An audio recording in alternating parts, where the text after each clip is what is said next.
County Circuit Courts now all Judge Stockton Wood presiding. Please turn off all the votes. Please be seated.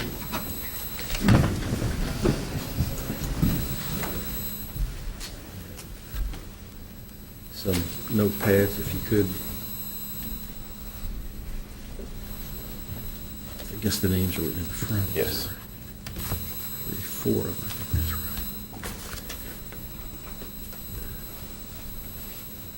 Onda.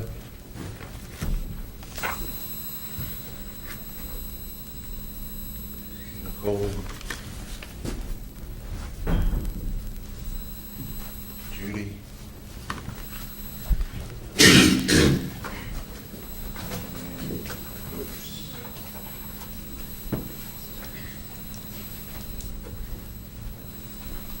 Could you call the roll, please? George Newdigate. Here. Irene Clark. Here. Rhonda Sullivan. Here. Edie Davis. Here. Jessica Sanders. Here. Rita Hamilton. Here. Judy Hines. Here. James Moose. Here. Terrence Breckenridge. Here. Herschel Cooper. Here. Amanda Maynard. Here. Nicole George. Here. All right, party's ready to resume. My client is using the restroom, Your Honor. If we may approach quickly. That's right.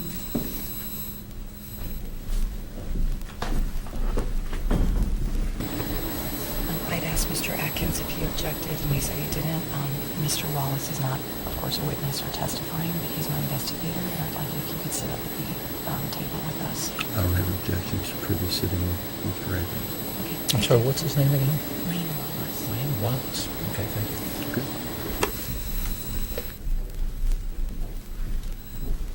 Mr. Atkins, call your next witness, please. Tim Fagan.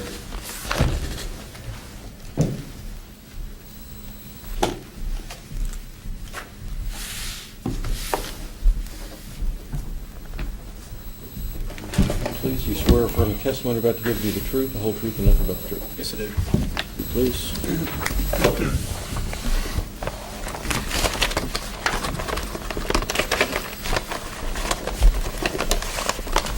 Good morning, sir. How are you? Would you state your name, where you work at, and what you do? Tim Fagan, I'm the director of the Buffalo Trace Gateway Narcotics Task Force. Agent Fagan, how long have you been in law enforcement? Over 20 years. And how long have you been with the task force? 18. And can you tell the jury what the task force is, the Buffalo Gateway Narcotics Task Force? It's a federally funded program to assist local governments in drug investigations from street level to mid-level dealers. It was set up over 20 years ago, and it's been going on ever since then. And how long have you been the director of the program? Approximately 6 months.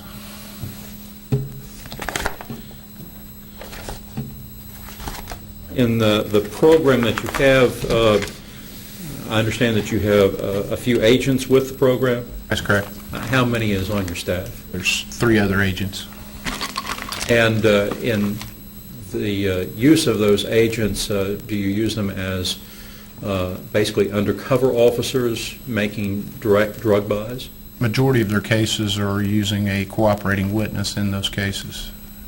Can you explain to the jury what a cooperating witness is? Cooperating witness is someone we use in drug investigations where a regular officer can't buy from certain people. They have different motives. Some are just wanting to better the community. Some are trying to get out of some criminal charges or get some aid from criminal charges. And there's others that just do it for the money. We have hundreds of them. Over the years that you've Yes. seen? Is it unusual to use cooperating witnesses? No, not at all.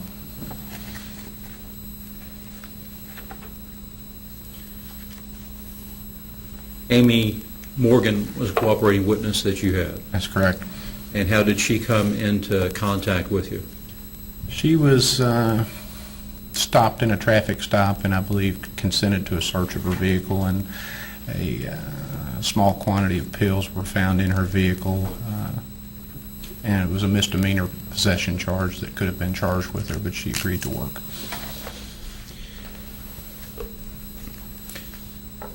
Now, back on June the 9th of 2008, did you use Amy Morgan as a cooperating witness in a drug investigation or a controlled drug buy? Yes. Now, can you tell the jury what a controlled drug buy is? Controlled drug buy is we generally meet with a cooperating witness. We will search their person, their vehicle. We'll generally equip them with a body transmitter, a micro recorder, and provide the money for the drug buy. And generally we try to either do a photocopy or we'll record the serial number on each piece of money that's used. And with a body transmitter, what does that enable you to do? To hear the conversation as it's going on. After the controlled drug buy occurs, what happens? The cooperating witness has been advised to generally come straight back to us unless something keeps them from coming to the same area and we have to change locations. That in this case came straight back to the handler, which was me. Now, can you tell the jury how you came to be involved with this controlled drug buy that occurred on June the 9th of 2008? Ms. Morgan contacted me and said that she could buy pills from Christina Kimmeter, and she said her boyfriend would probably be there by the name of Corey, but she wasn't aware of what his last name was. And also added that someone would possibly have to bring, the supplier would probably have to bring the pills to them. Can you take the jury through your process that you had with Amy on that day? Yes. She came to my office and I started briefing her on what we were going to do. I searched her vehicle. I also searched her person the best I could, and was getting ready to make a control phone call to Ms. Kimmeter, and the cooperating witness's phone started ringing. And as you heard on the tape earlier, or yesterday, we just had to turn the recorder on and record what we could of it because it just caught us off guard. Now, as a part of that, and let me hand you, I've already shown this to defense counsel, Commonwealth's Exhibit Number 1 for identification, and ask if you recognize this. Yes, it's What is that? it's the copied money that was used in the drug buy, and I put copied by my initials. The hour was 14:15, which was approximately about an hour before the drug deal, and the date. And then later I added the case number and an additional date and my initials, and then after it was recovered, I put down it was recovered by, or who it was recovered from. And who was that? Joey Osborne. Is that a true and accurate copy of that document? Yes. We'd ask for admission of Commonwealth 1. Objection. Objection. Without objection, so admitted. Okay.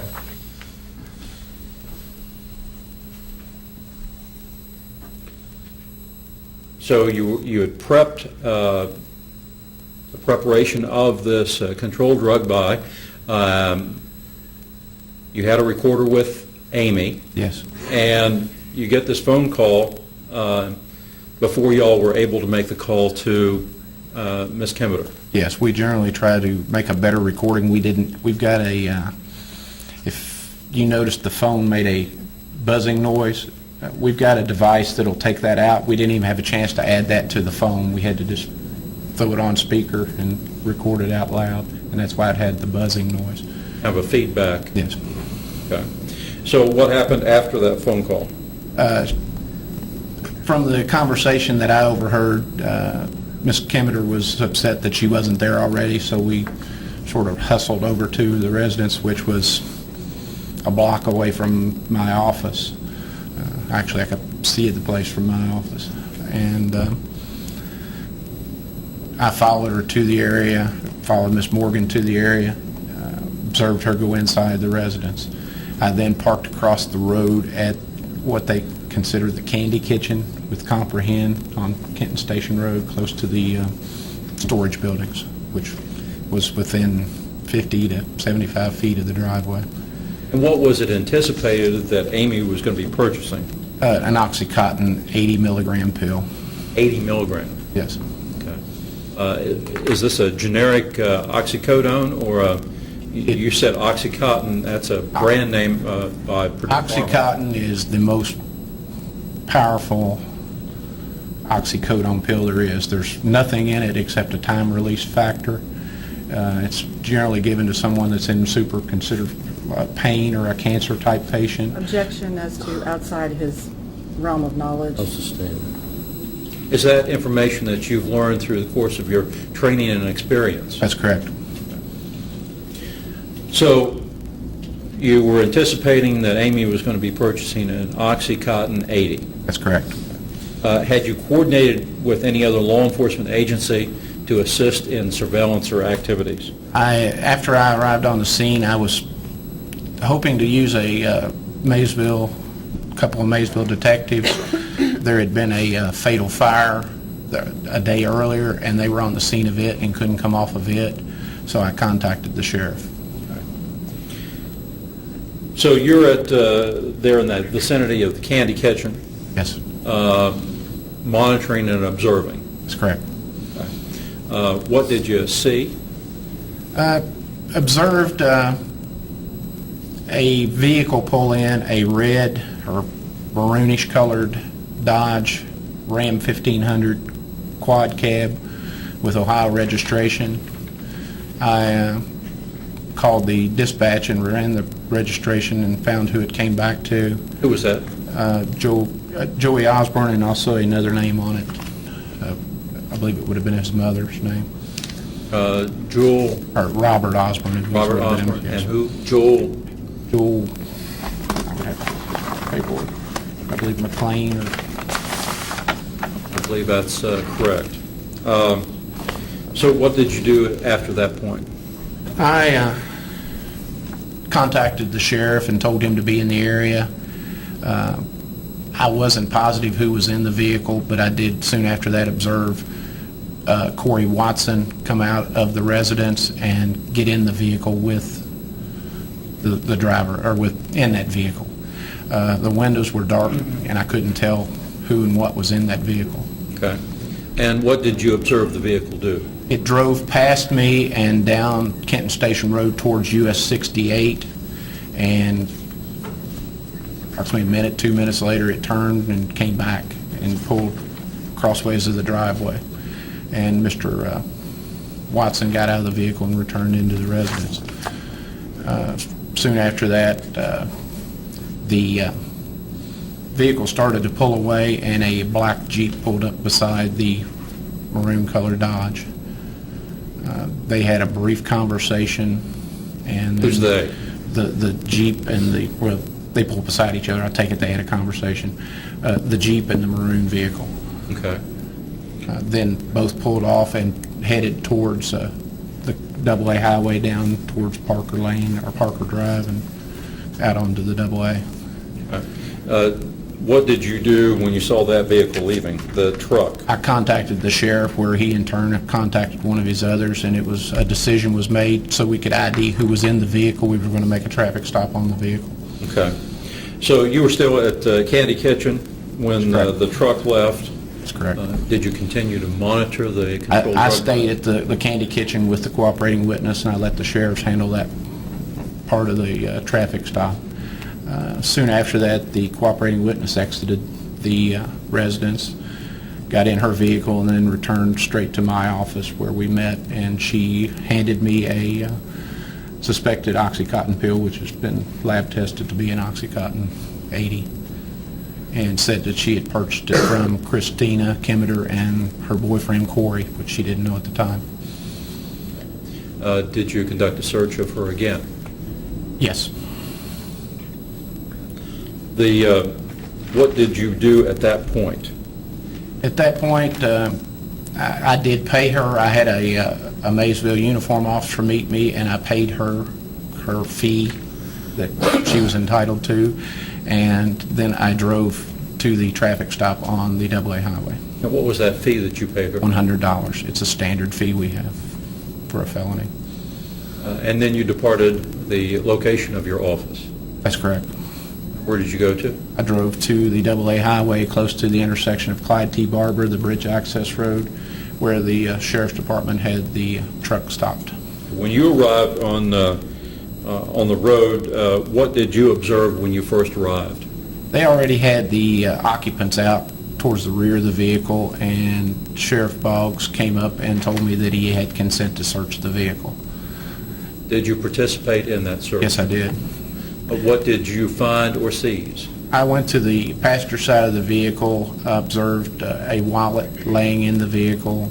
I opened the wallet, and I found a total of $532 in the wallet, and $100 of it was the buy money that I had previously copied.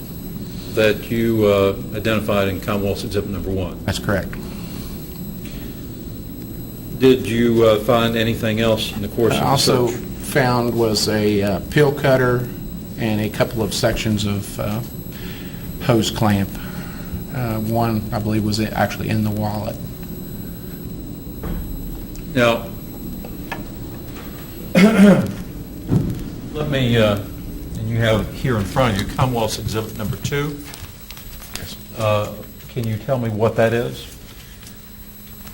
It's the evidence bag with what's left of the pill that was given to me, and it's marked with my case number TF08063 and the date of the investigation 060908, and then my initials, and then that is our more or less control number with the state, KY08100300, and that's my markings, and then I had sealed the bag at the top. And is that the remnants of the pill or tablet that you received from a cooperating witness? Yes, after 2 tests, yes. Once you had it in your custody, did it remain in your custody? Yes. I'm the evidence officer, and I took the evidence back to my evidence locker, secured it in the evidence locker. Then on another date, I transported it to the lab, and then you've heard pretty much the history of the chain after that. So you took Commonwealth's Exhibit 2 to the lab. Yes. They did, Jody Bailey did initial testing on it. Correct. At some point, then you took it back from the lab. That's correct. It remained in your custody. Yes. Until it was resubmitted to the lab again, That's correct. where Matt Cross tested it, Yes. and then it came back to you, That's correct. and it's remained in your custody It's been since. secured other than another date that it came to the court, but then it went back to the locker. Okay. We'd ask for admission of Commonwealth's Exhibit Number 2, Your Honor. Objection. At the pill cutter? Hill. Hill.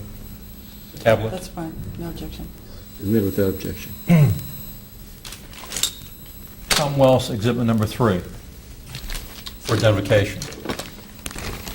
This is the bag that I secured the pill cutter in that date, and it has a case number of TF08064 and the same offense date 060908 with my initials, our control number with the state, and it's where I sealed it.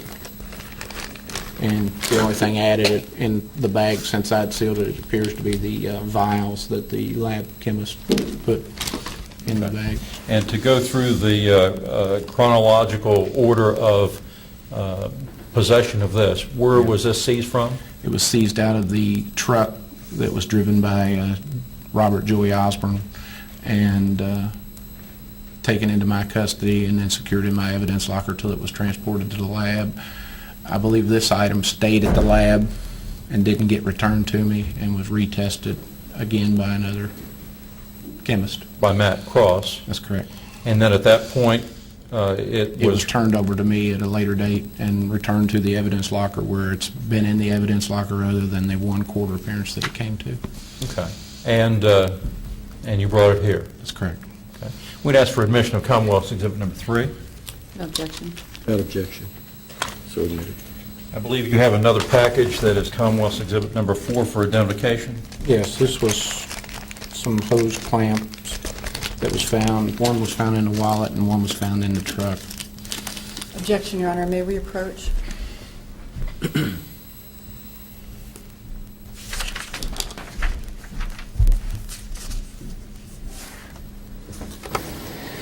As far as as I know, they're calling the hose clamps paraphernalia, but they were never submitted for testing. There was no residue found on them. Based on that, I don't think it's fair that he gets to bring it in and say, in his opinion, it is. Hose clamp is sometimes hose clamp. They do make it for that. Considering he's a farrier, it's not unusual for him to have that. So I object to them continuing to talk about the hose clamp that they never even submitted for testing. I'll let you argue it. I think it comes in like rolling papers can be used for legal purpose, but it doesn't mean they have to be tested before they come in evidence. So note your objection, but Okay, and where did the hose clamps pieces come from? One from the wallet and one was found in the truck. Okay, do you remember where at in the truck? I believe down about the wedge of the seat, I'm thinking. I can't recall for sure, but it came out of the truck. And you said one of the pieces of hose clamp was in his billfold. That's correct. Would that be the part that has the screwdriver with the head on it's it? just the one. The flat part. Okay. We'd ask for, and this has been in your custody Yes, since it was taken? yes. We'd ask for admission of Commonwealth's Exhibit Number 4. Objection. I'll allow it in. No objection. Now, hose clamps. How have you had training and experience with hose clamps Yes. being drug paraphernalia? Yes, I have. Can you explain how they can be? A hose clamp generally is used, there's a regular version of a pill grinder to grind it up into powder. Over the years, the people that have been abusing... Objection. I think this is outside his scope of expertise. I'll allow them to testify as to how they're used, but not to go in history and so on and so forth. If you can explain to the jury how a hose clamp can be used. You can run a pill over a hose clamp and it will powder, make it into powder to where it can be ingested or whatever use they use to introduce it to their body.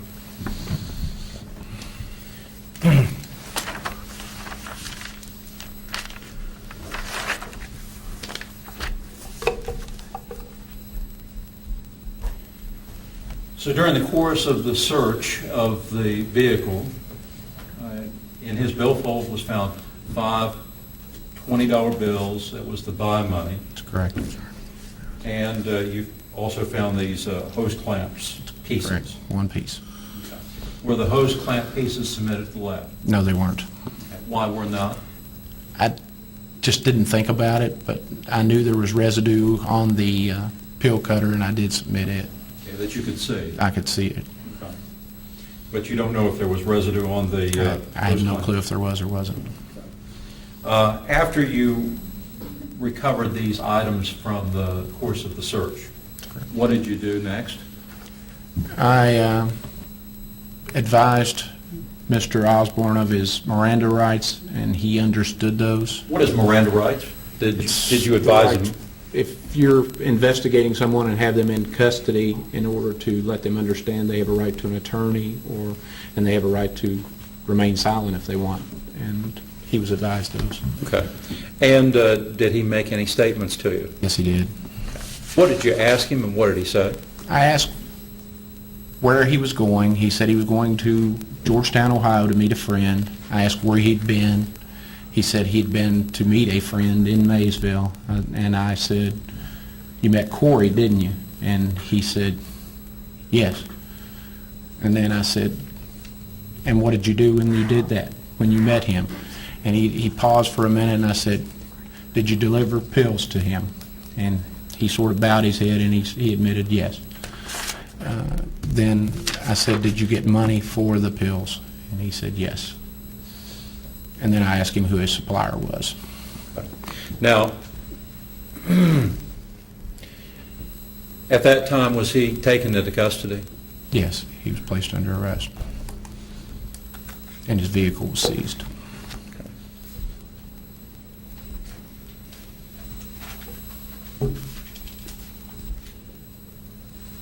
Your Honor, at this time, we'd ask for admission of Commonwealths 5 and 6.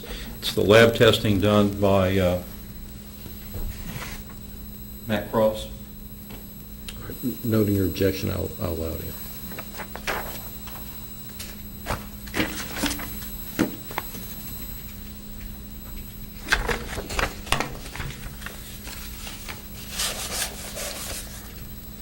Initially, in this case, the defendants, Kimeter and Watson, were charged with trafficking first degree. That's correct.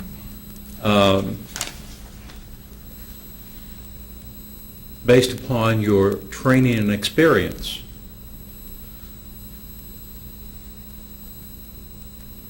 we amended the charges to facilitation. That's correct. Based upon your training and experience, were they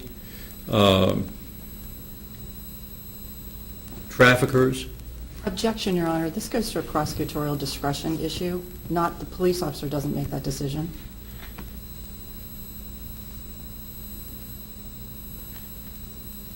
What's the objection? My objection is that he's asking him to tell him why he made this decision, and I don't think that's appropriate.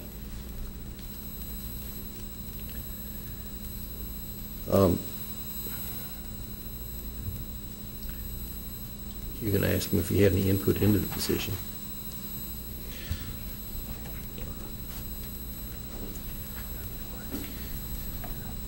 Agent Fagan, with regard to the decision to facilitation, was that something that you were a part of? I had interviewed both of the Kimeter and Watson, and from what they had admitted to me, it sounded like they had facilitated it, and I relayed it to the Commonwealth attorney. Thank you, sir. Past witness. Ms. Lumensato?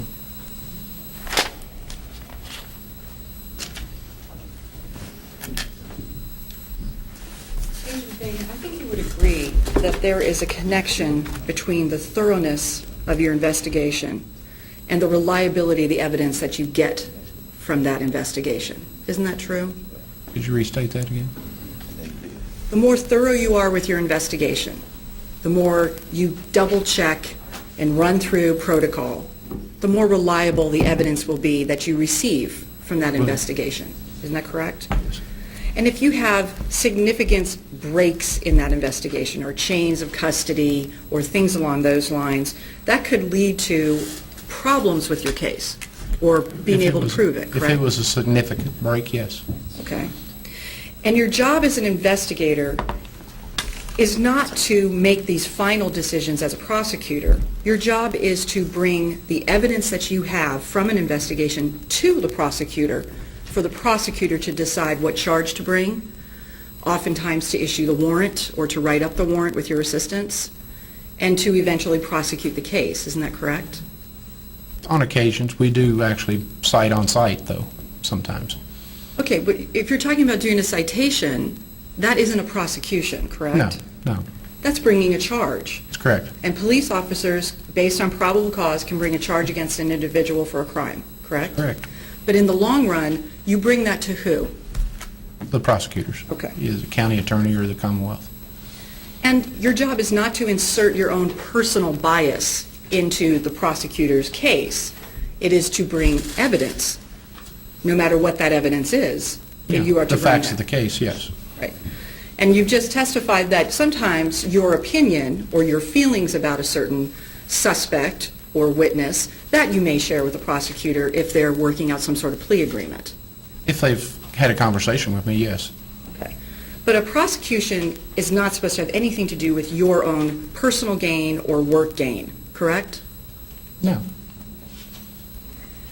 And it's the prosecutor's decision who to charge and go forward with the prosecution on, formally charge. I'm talking about like a felony case. That's correct. You may have brought a citation. That's correct. But you testified earlier that in Amy Doyle's case, you made that decision when you initially stopped her and she became your confidential informant. No, ma'am, I did not initially stop her. Maysville Police stopped her, and they contacted me and said that she would be willing to assist us in investigations.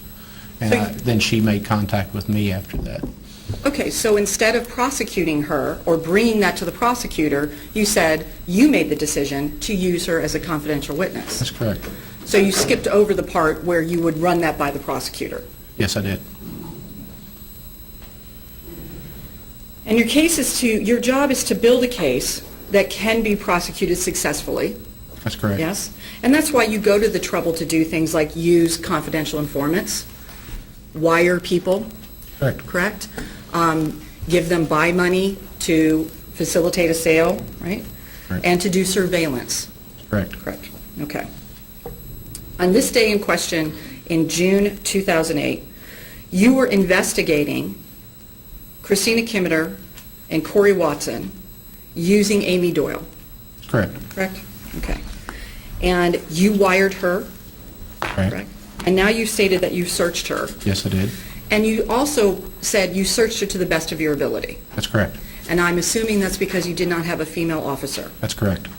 So, to the best of your ability was not a thorough search then? It was the best a male can do with a female. Which means that you could not check her underwear. No, I did not. Did you take her socks off? I don't believe she had socks on that day. It was a warm day. I think she had like sandals on. She had sandals on? Did you remove her clothing in any way? No, ma'am. Okay. Had her turn her pockets inside out, shake her bra out. You shook her bra She did. out? She did? Yes. Is that shouldn't you have a female officer to check a female? I did not raise her bra. She had her shirt on. She grabs her bra, pulls it out, shakes it. If there was anything in it, it would generally fall out.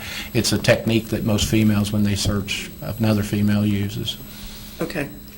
But you weren't able to check her underwear or anything No, she ma'am. may have had in that region? All right. Is there a reason why you didn't put the serial numbers of the $20 bills on the tape when you were recording that? We sort of got time constrained. I mean, I'd already recorded them with the copy machine.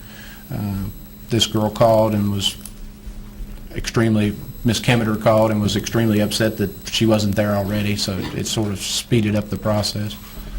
But that is something that you've done in the past, isn't it? Given We the have, serial we numbers have on the unless bills? it's several numbers.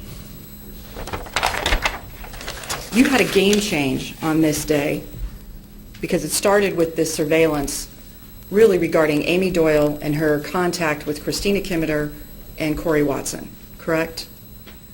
I don't understand what you're... I'm saying that your plan changed when Robert Osborne pulled up in his truck. Yes. Well, I was aware that he was going to pull up. I was aware that a supplier was going to arrive at the residence. We didn't hear anything on the tape about a supply coming to the residence. What we heard was Amy Doyle saying she was going to speak with, well, Amy wasn't really sure who she talked to, but she went in there to Christina and Corey's house, and she was going in there to buy drugs with undercover money. And please limit your response to what you actually know. I know that my cooperating witness told me that the supplier was going to arrive in a certain vehicle, and that vehicle arrived at that scene. But that's not on the tape. Yes, it is. It's not on the tape. What is on the tape is Christina Kimmeter talking to your cooperating witness. And then I'm talking to my cooperating witness, and she advised me what vehicle would possibly be there at that residence. Okay, well, we all heard the tape. When he pulls up, you saw him pull up, and you saw how many people in the truck? I couldn't. I could All right. not see because the windows were tinted on the truck, and I couldn't tell. Agent Fagan, you testified at a preliminary hearing in this case under oath, correct? Yes. And in that preliminary hearing, now I have the tape of it, but I have a transcript of it as well. Yes. And in that you said, Your Honor, may we approach?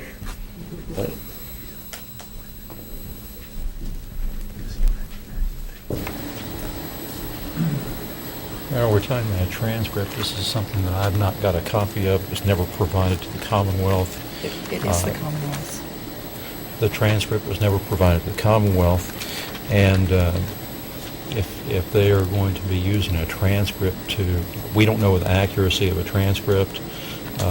We would need to compare that with preliminary hearing recording. I have it. Well, we would need to review the preliminary hearing recording with a transcript to see if it's accurate, Your Honor. At this point, I don't know what is in this transcript, and to be able to confront the witness with what is reportedly in the transcript, whether it comports to what the preliminary hearing recording says, I don't know. Well, I'm allowed to ask him if he said that. He's testified under oath. That is the Commonwealth's. You're allowed to ask him, but you can't purport to the jury that you have the exact wording of it, but you can ask him, isn't it true that you said this? If he denies it, then we'll just play the preliminary hearing. I have That's it, right. so we can do that. Right. Okay. But don't tell him that that's it, because then they'll want Right. to see the transcript. I'll just ask him if he remembers saying that. Okay.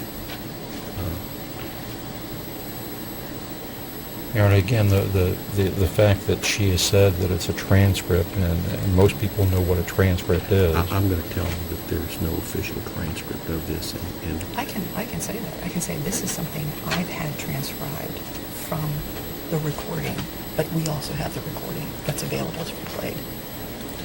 I'm just going to tell him that there is no official transcript. There was a proceeding, but any transcript is not, there's no verification of it. But if he doesn't admit it, you can certainly play it.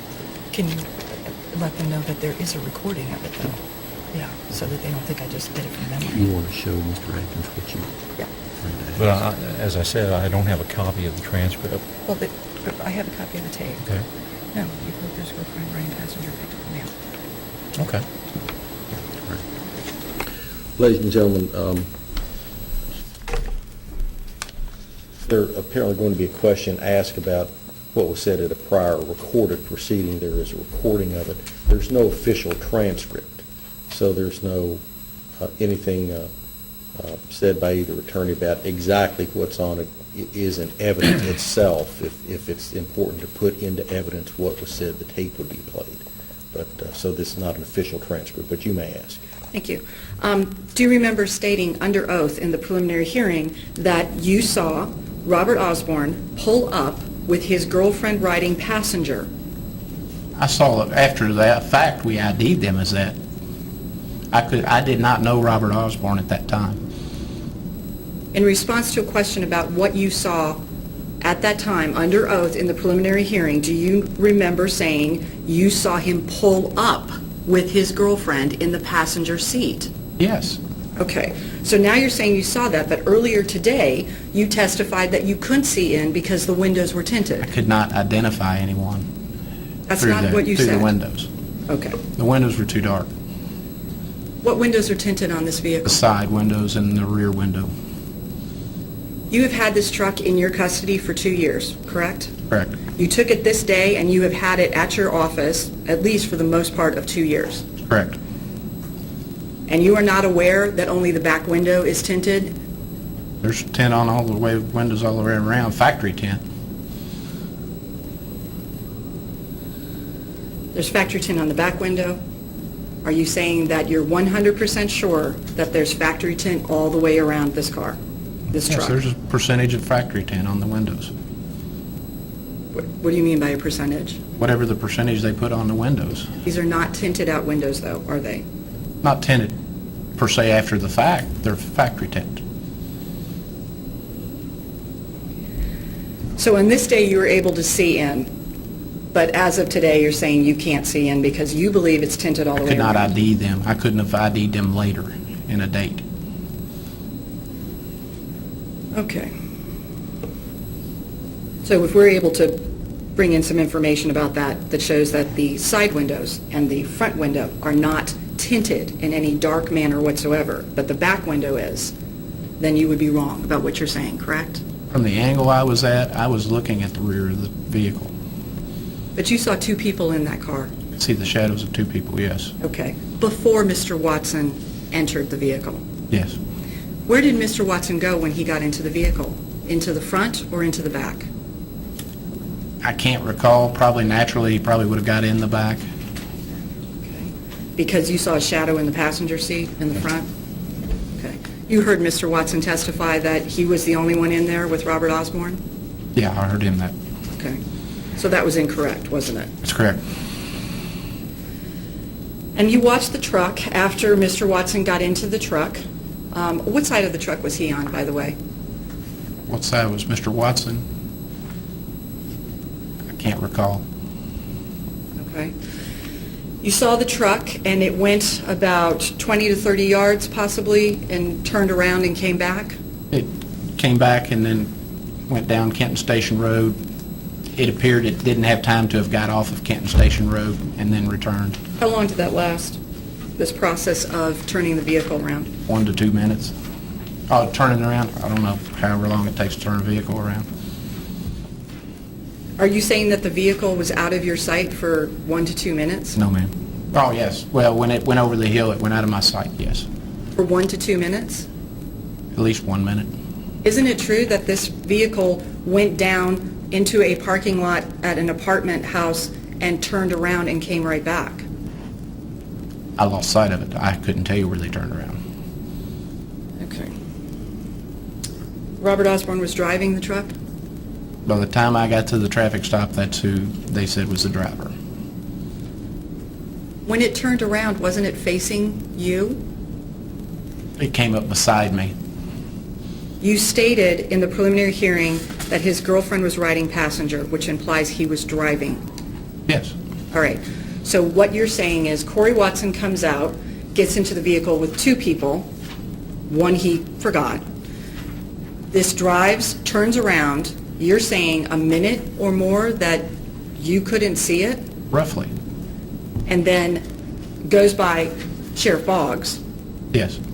comes back, and now you're saying that you're not sure what happened after it went away from you. I did not follow it. I stayed with my cooperating witness. And you couldn't see who was driving. I could see a driver. That's it. Okay. You said that you had the tags run. Yes. Were you here yesterday when the sheriff's office said that they didn't do anything to run the tags? I believe the deputy said he did run the tags when he made the traffic stop. And you said that it came back to both of them. I believe. All I have right now is the title of the vehicle. I don't have the registration from the tags. So if the tags came back to Jewel McLean, who you seem to not know, but she was a police officer right across the river. Yes, she was Okay. at one time.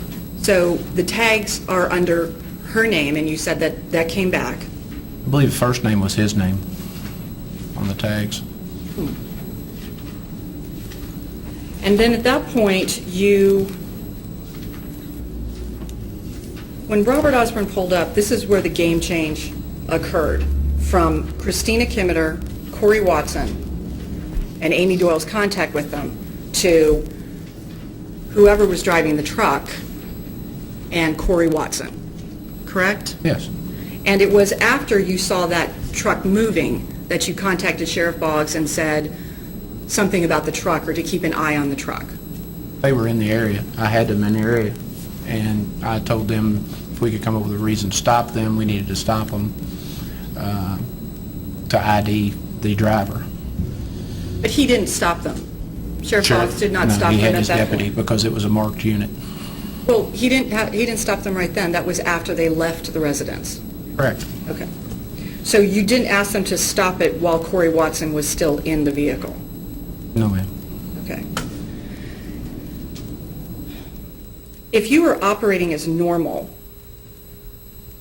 based on what you've told us about how you run investigations, how you use in cooperating witnesses, then if you were operating as normal, you would have detained Corey Watson, Christina Kimmeter, tried to get them to work with you, or hopefully cleared that with the prosecutor, then set up a situation, maybe an undercover situation, where you could hopefully catch your suspect, now my client, in some sort of criminal activity.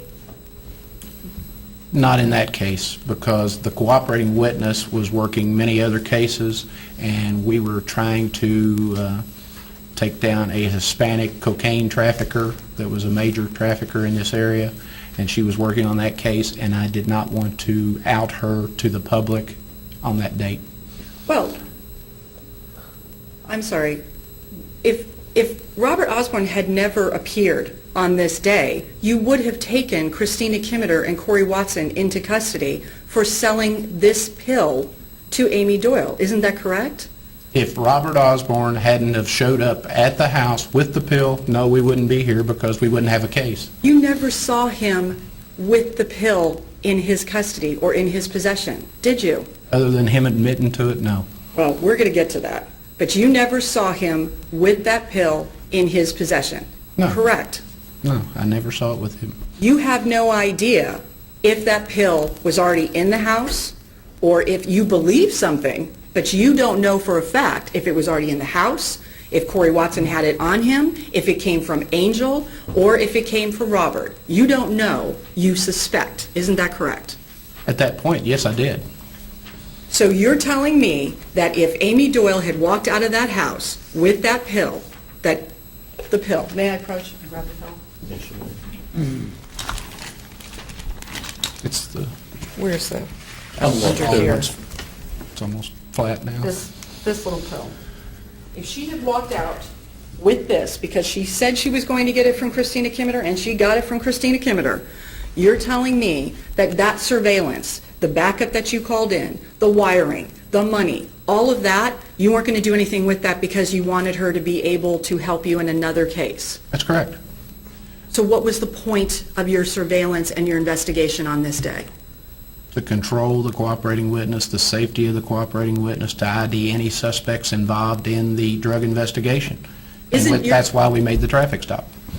Isn't the task force's job there to control drug usage and sales? Aren't you there to fight the war on drugs? Yes, ma'am, and if we did that, we'd have Christina Kimmeter and Corey Watson and nobody else. We'd be done. We wouldn't have got the Hispanic drug people. We wouldn't have got the multiple cases she's made. We don't know if you did that. That's not this case. In this case, on tape, and you admit on tape, and you admitted under oath at the preliminary hearing, that you had people inside that house trafficking. That's correct. Period. Is it trafficking if Christina Kimmeter gave to Amy Morgan Doyle, gave her a pill? Is that trafficking? Yes, it is. Is it trafficking if Christina Kimmeter gave money to Corey Watson and said, go get drugs with this? That's correct. Okay, so they trafficked. They facilitated the trafficking, yes. You're saying there was two that they facilitated. Yes. How did they facilitate if it's actually trafficking? If they hadn't have went out to get the pill and brought it to Amy Morgan, they facilitated that transaction. That's the deal that was cut. You charged them with trafficking. A year later, they were served with their indictments. That's and correct. they were not charged with facilitation, were they? They were charged with trafficking, correct. With trafficking. So can we just stick to your original charge? That's correct. And not the deal? That's what the Okay. original charge was, and that's the way we generally charge is we Okay. charge the high charge. Trafficking. That's correct. They trafficked. That's correct. You're saying there was an additional trafficking with Corey Watson in the truck. There's two trafficking for Corey Watson based on what you are saying here. That you're saying something happened inside the house, that would have been trafficking, Yes. because that's selling or distributing or handing over, correct? Yes. You don't even have to get money for it, right? No, you don't. Right. And then you're saying he went outside and there was another transaction, which would be trafficking. Whether you buy it or you sell it, it's trafficking, correct? That's right. He Okay. received it from Mr. Osborne. So you're saying there were two incidents where Corey Watson was involved in trafficking. Isn't that correct? It was a continuation of the original charge, yes. You had no idea at that time. You hadn't even gotten your evidence from Amy Doyle. This is all what you came up with later. I'm asking you to stick to what you were doing that day, what the surveillance was about. You were anticipating a sale of drugs to an undercover operative. Yes or no? Yes, I was. When Corey Watson went out and then came back in, during that time, your confidential informant was inside that house, correct? Correct. And at the preliminary hearing, under oath, you stated you heard people using drugs or talk about using drugs, or you believe that they were trafficking inside that house. I heard a subject that sounded under the influence of something, and cooperating witness later advised me that he was smoking marijuana. Okay. So there was drug usage going on, but your cooperating witness at this point had given money in exchange for drugs, That's correct. okay? And we heard a lot of different testimony. Christina Kimmeter was in the kitchen, she wasn't in the kitchen, she got the money, she gave the pill. Not a really clear story about what happened in there. This has been almost 2.5 years ago, so I'd say it's probably hard to remember that long ago. A serious charge like trafficking is difficult to remember. You got to understand, these people were drug abusers. I'd say it is hard for them to remember. You're hinging your case on those drug abusers. That's, if we didn't have people supplying the drug abusers, we wouldn't have the drug abusers. Okay.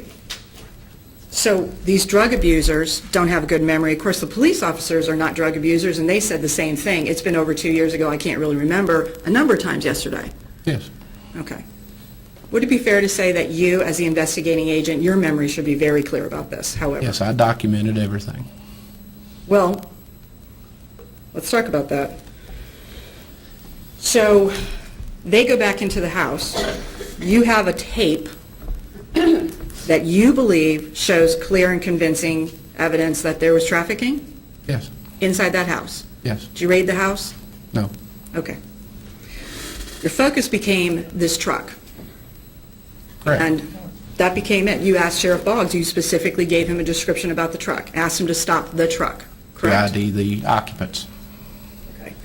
And then you come up there, you meet with Amy Doyle, or Morgan, and you pay her her money for doing her job, and then you immediately go to the stop, Yes. right? And at the stop, you saw my client, Yes. Robert Osborne, and who else was there? His girlfriend Angel, I believe it was, or something like that. I don't recall her name. You don't recall her name? They catted her name onto the computer. Did you take her into custody? No, Did you get a statement from I her? did not. Do you find it at all strange that you had an eyewitness to this alleged drug transaction right there, along with Corey Watson, allegedly, and you didn't get a statement from her, and you didn't get a statement that day from Corey Watson? Isn't that true? I did not. So based on what you've told us earlier about how you run investigations and what your job is to provide a case to the prosecutor for a successful prosecution, you dropped the ball when it came to this. Isn't No, that ma'am. true? No, ma'am, I did not.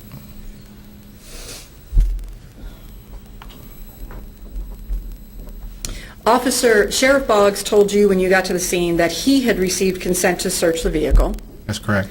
You searched the vehicle, and you said on the passenger side you found a wallet, somewhere in the truck you found a pill cutter. That's correct. You said you found hose clamps. Yes. Did you also find farrier tools? Yes. And farrier tools are used to shoe horses. Correct. And in fact, Robert Osborne is a farrier. That's correct. Okay. And I would imagine that a number of those tools could be used to do things with pills as well. I guess you could, yes. And sometimes a hose clamp is a hose clamp, correct? Correct. And you didn't even bother to submit it for testing. No, ma'am. Okay. And is that because you didn't see any residue on it?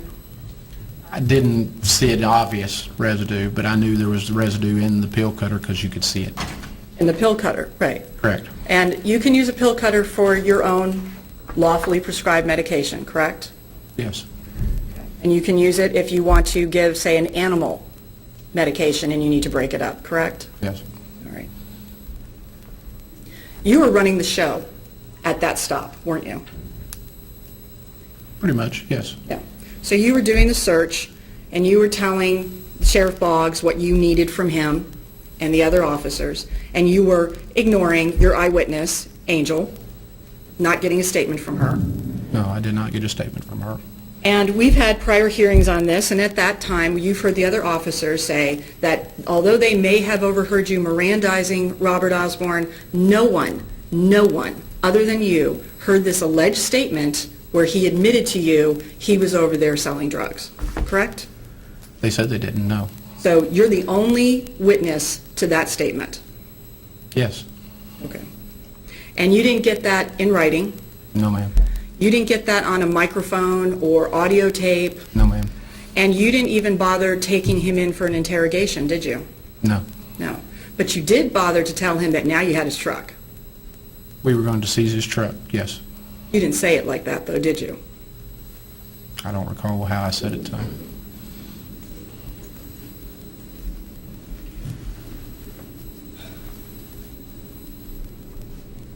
And you've had that truck for over 2 years now, Yes, because of the continuation of the trials. right? And you stated also under oath at the preliminary hearing that that truck offered you no evidentiary value anymore. You were holding it for potential forfeiture, That's correct. okay? Did you do an inventory of that truck? No, I did not. It was secured. I knew it had the furrier tools. There was a court order to return those to him, and I allowed them to come and had them come and get their stuff. You allowed them to come and get some things out of it. Whatever was listed on the court order. You write the mileage down on the truck? No, ma'am. Isn't it typical procedure when you seize that type of vehicle that you do an inventory on the vehicle to protect you as well as the property of the individual you took it from? We don't have a policy on that, but no. We just secure it. Have you used this vehicle for anything at all, undercover No, ma'am. buys? No, ma'am. Have you driven the vehicle? I have started it, and I pumped the tires up on it a few times. They keep going down. But you have no interest, and you do not want it released. It's their property, and you don't want them to have it back because you are Objection, Your hoping Honor. for this. I'll allow. Once you knew that the vehicle was in Jewel McLean as well as Robert Osborne's name, why didn't you just simply release it back to Jewel McLean? Because state and federal laws say that if a vehicle is involved in a felony drug trafficking act, it is subject to forfeiture. And that's only if you've proven the case, correct? That's what we're doing here today. No, you haven't proven the case yet. I'm asking you, you've held onto this truck All right. from that day. We've had enough of pursuing this. Let's move on.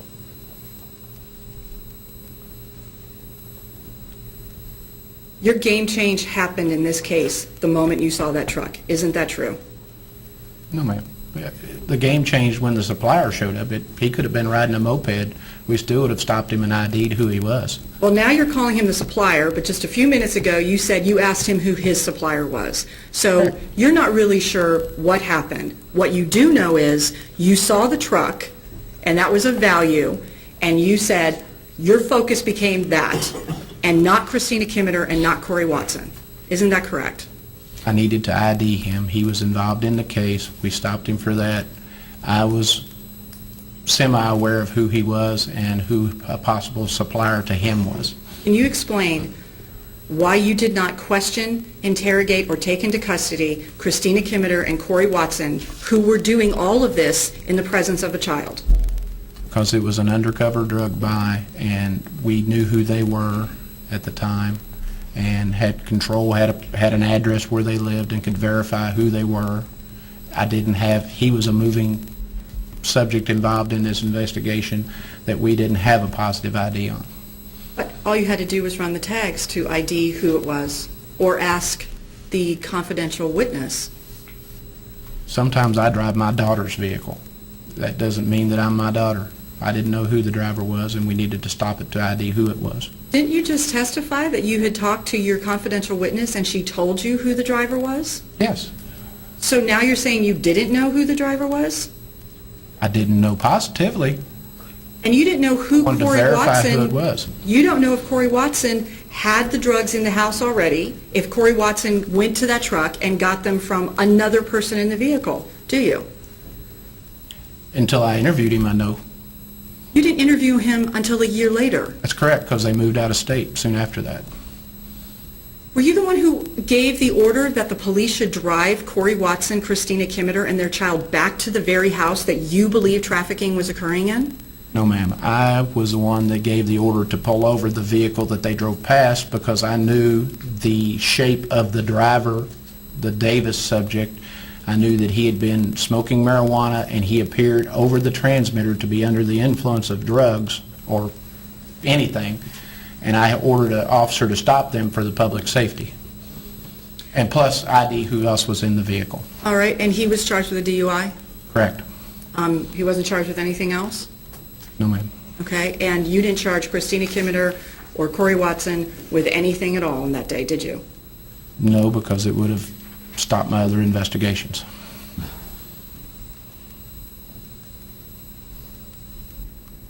When they were returned to the house, did you seek a search warrant to search their house? No, ma'am. What negative effect on your investigations would that possibly have had?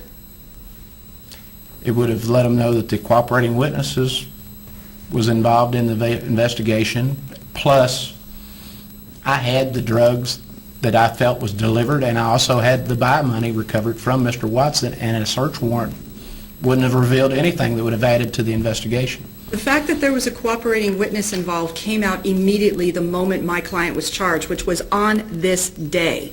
At the preliminary hearing, we talked about, and that's a public hearing, we talked about a cooperating witness being used at that house. So you didn't do anything to protect the knowledge that a cooperating witness was there. So why are you now saying that you did do that when you didn't with this case, but you're using as the excuse for Kimmeter and Watson? By the time the preliminary hearing came around, I had already completed the majority of our investigations.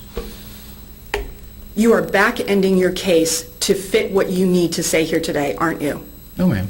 This is about one pill that you received from Amy Doyle, who said she got it from Christina Kimmeter. Correct. That in and of itself is trafficking, correct? It's a charge of trafficking, yes. You didn't bring the charge of trafficking against Christina Kimmeter at the time you brought it against Robert Osborne, correct? No. You didn't bring a charge of trafficking or possession, which could have been brought, against Angel, who you don't even remember her last name, your eyewitness. You didn't bring anything against her, did you? No, I did not. You didn't bring anything against Corey Watson at that time, who you believe was the person who trafficked twice. He was Under this indicted. He surveillance. was indicted under a sealed indictment from the grand jury. But he wasn't charged on that day and he was allowed to return home, correct? Correct. And you were running the show that day, correct? That's correct. I have nothing further. Mr. Atkins.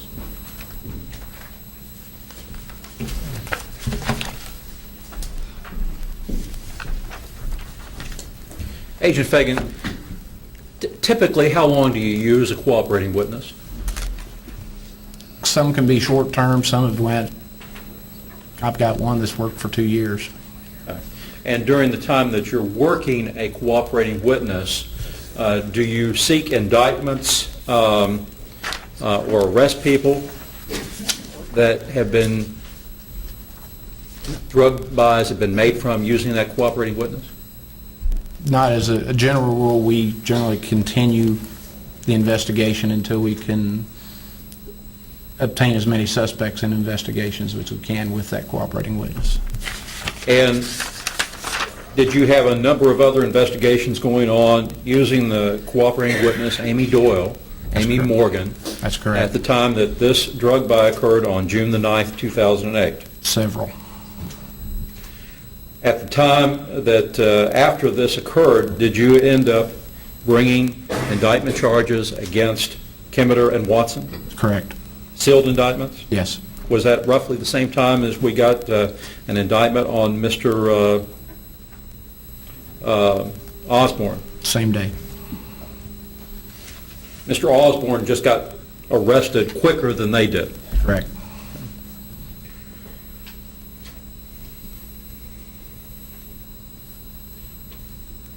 You didn't have an audio recorder on Corey Watson, did you? No. So when Corey Watson got into this maroon or red pickup truck, you couldn't hear or see what was going on inside there? No.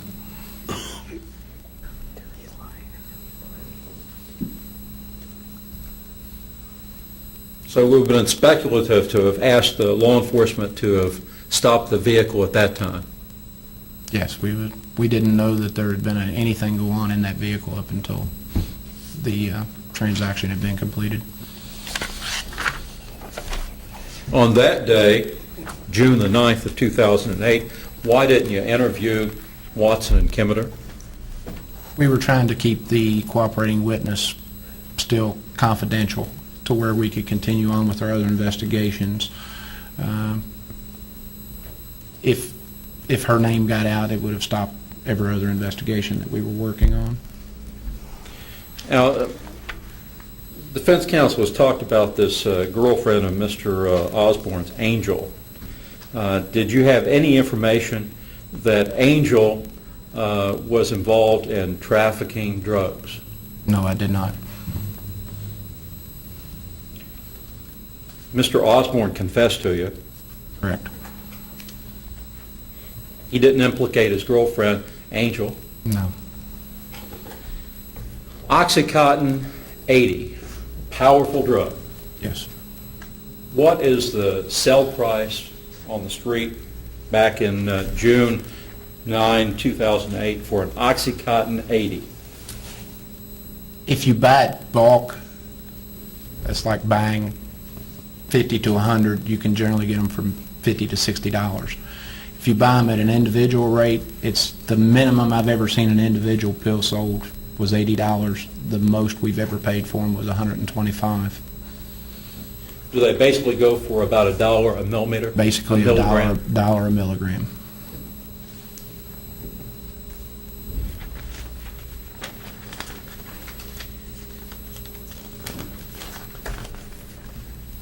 When Mr. Osborne's vehicle was stopped, you said that you wanted to try to identify who exactly it was, Yes. because you didn't know for sure who was driving the vehicle. No.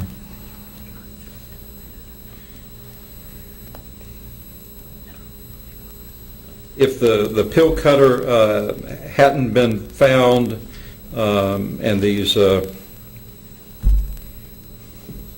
hose clamp pieces and him confessing to bringing this pill and selling the pill and getting the money, would he have been arrested? No. He'd have been free to go. If we hadn't recovered the buy money and the paraphernalia, he'd have been free to go. If he'd have told Sheriff Boggs, no, you can't search my vehicle, we would have just ID'd him and sent him on his way.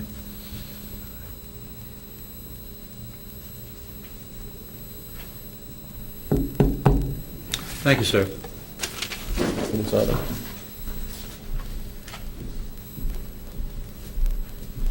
Agent Fagan, is a witness to a serious felony important?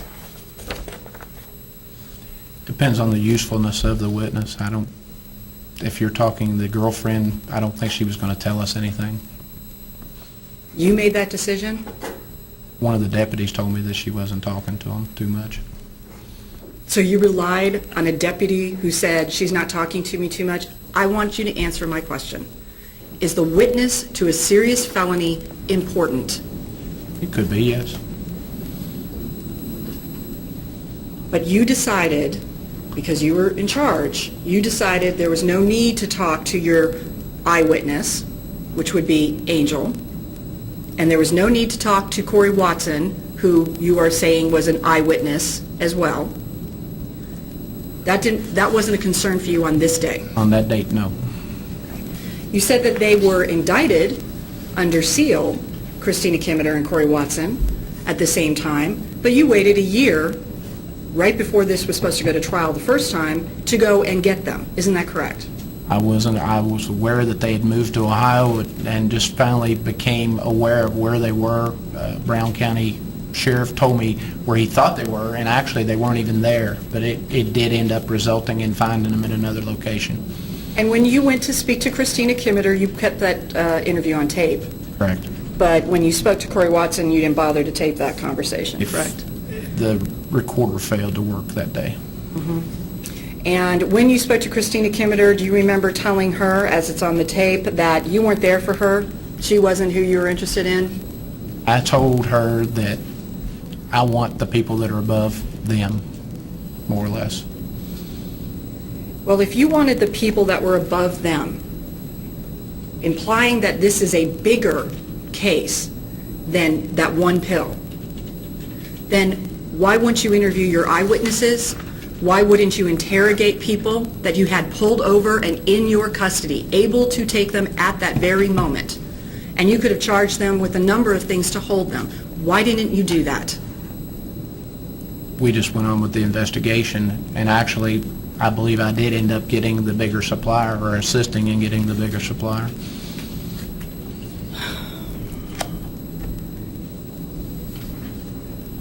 Agent Fagan, you have talked about how you run these investigations and they can get very large, and your job is to bring this investigation to a prosecutor so he can prosecute a case successfully. And in this case, you left significant gaps, didn't you? No, ma'am. You didn't interview eyewitnesses. You said you didn't know what exactly happened in that truck, correct? At that point, no. And yet at the preliminary hearing under oath, you said you knew there was a drug transaction going on in that truck. You just knew it. Isn't that correct? It was my opinion, yes. So you did know there was a drug transaction. But now you're saying, well, I wasn't sure, to justify ignoring an eyewitness who you can't even remember the last name of. She appeared she wasn't going to talk, is what they told us. So you want us to believe that you had a very bad or poor investigation in this case? No, ma'am. But that was okay? No, ma'am, not at all.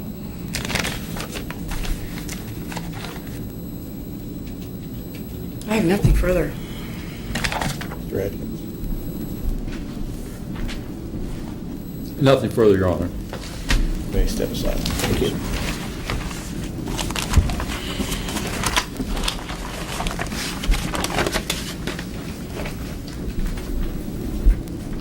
Hey, we approach, Your Honor? Yes, sir.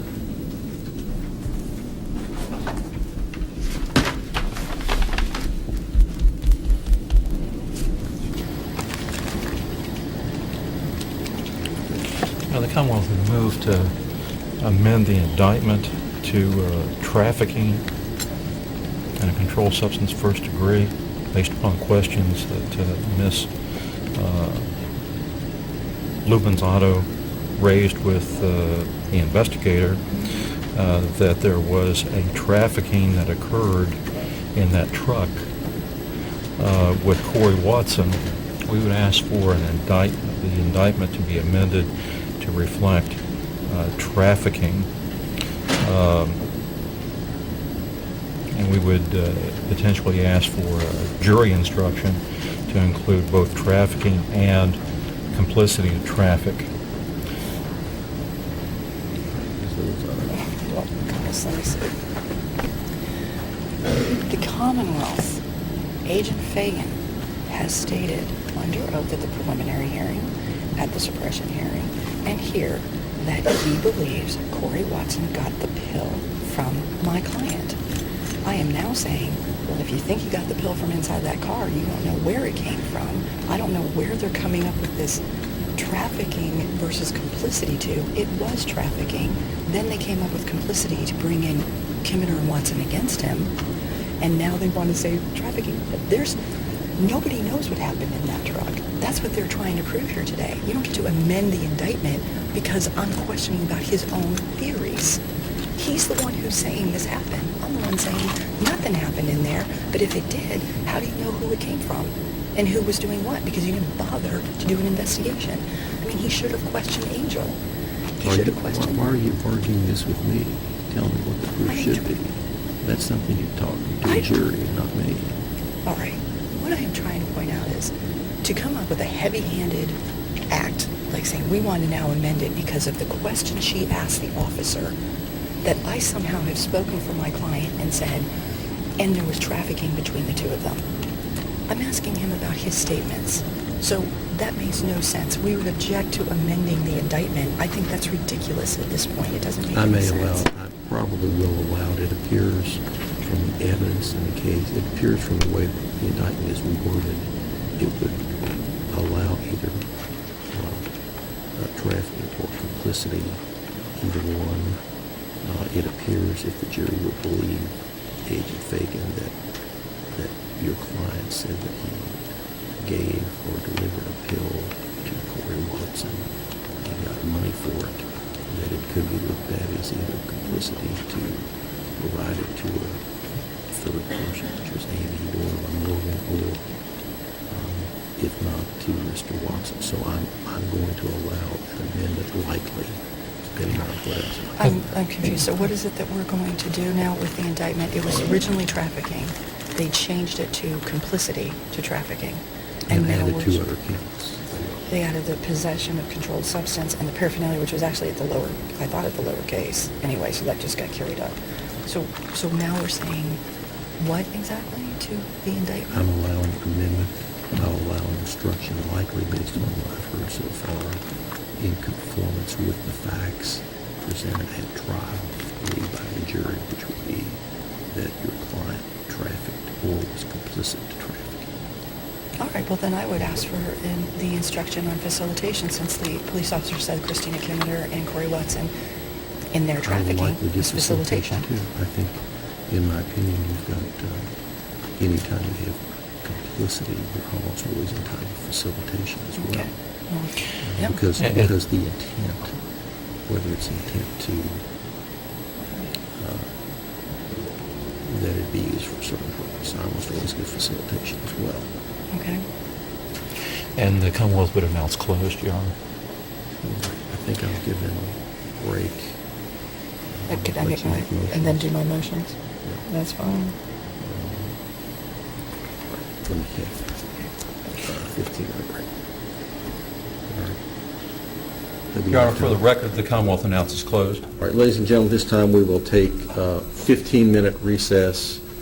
Don't talk about the case. Don't let anybody talk to you about the case. Don't discuss it among yourselves. Don't form or express an opinion about the case till it's been finally submitted to you. If anybody does attempt to talk to you about the case, please let me know. Let's take 15 minutes, please.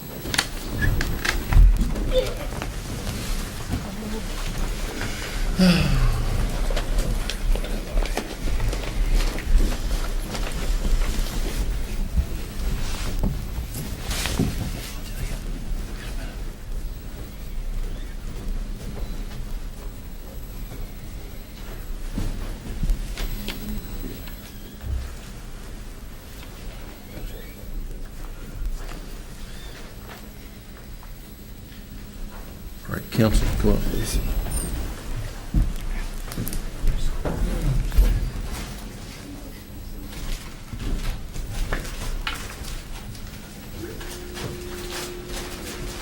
We have motions. I have a motion for directed verdict at this time. I think their primary witness, all of their witnesses have been unreliable and have not given the evidence that would be required for a verdict of guilty, all the way through their confidential informants to the police officers whose memory has been lost over 2 years, and all the way up to Agent Fagan, who has made misstatements that contradict his under oath testimony previously.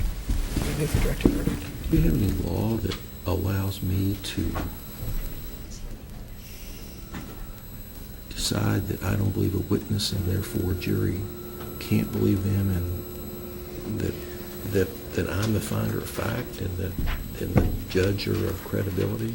I'm not asking you to be the finder of fact. What I'm But saying you're is... asking me to make a finding that a jury can't believe a witness. I mean, do you have any law to that effect? No, what I'm saying is that they have to have a case that has a nice, reasonable shot of proving their argument. And I am moving for directed verdict because they have not presented any reliable evidence at this point to support their claim. That's what I'm moving for. All right, and I think the reliability of the evidence is up to the jury to decide. I will note that if Agent Fagan's testimony is believed, admitted that he delivered a bill, and I think that makes it a prima facie case, should the jury choose to believe it. Mhm. And I don't believe it's up to me to, at this point, that I'd have a power or a right to say that he's incredible, that he's incapable of being believed. I think that's up to a jury with regard to the possession of controlled substance. Well, that I'm not 100% sure on. There is a prescription. We don't have anything on their side that says definitively what was on that pill cutter was something that didn't belong to him as a prescription. it is different than what was obtained by their confidential informant from Christina Kimmerer or Corey Watson, however that happened. So I would say they certainly haven't been able to prove the possession of controlled substance. And I don't even think we're at possession of drug paraphernalia, because we're not saying that this is since it's not the same as that pill that we know is not the prescription of Christina Kimmerer or Corey Watson. Well, but he does have prescription for it. Who's to say that that wasn't his personal thing? I think they have the burden of proving that that was used for illegal purposes rather than just simply cutting a pill. Was the pill cutter residue, did that have the extra acetaminophen in it? They're saying it did not have According to the lab testimony, it did not contain acetaminophen, which according to the prescription information from the pharmacy that we received from defense counsel, that was a prescription that was filled that had acetaminophen in the Oxycontin or oxycodone. So the one that was filled had the acetaminophen in it? Yes, Your Honor. But we What was don't- on the pill cutter did not. The pill cutter was found in the lower console at the bottom, and that's been testified to. This was not something that was sitting right there, right at the top and ready to use. And they have no idea how old that is. Once again, it's not the same as the pill that was taken into custody. So who's to say whether or not that was somebody's prescription? You didn't find any pills on him. All right, I'm not going to direct a verdict. Thank you, Your Honor. Anything else we need to do? Not at this point. Any idea how long your case might take? I guess the I reason don't I'm know. asking, if you're not going to put on a witness, we can talk now about things, but if you're going to put at least one on. I'm going to put at least one on, so how long that'll take, I don't know. Is Mr. Osborne intending to testify? I don't know. I'll know when we come back. As I know, usually the judge will want to. Do I need to put him on the record that he has a right to testify? He waives that, everything not to testify? I'm planning that he's going to testify, but I have to, If you check want, with them. if you want to put him on the record, if he chooses not to, and you want to put on the record that you advise him, he can. Mhm. Desire not to, I'll be glad to do that. Okay. All right, I'm going to. Or if against your advice he wants to testify, I can just make sure, he doesn't have to. But I don't know what you want to do, as long as you're certain that you'll advise him of his right to. Yeah, we've certainly already talked about it, but yeah, I will let you know. Okay, thank you.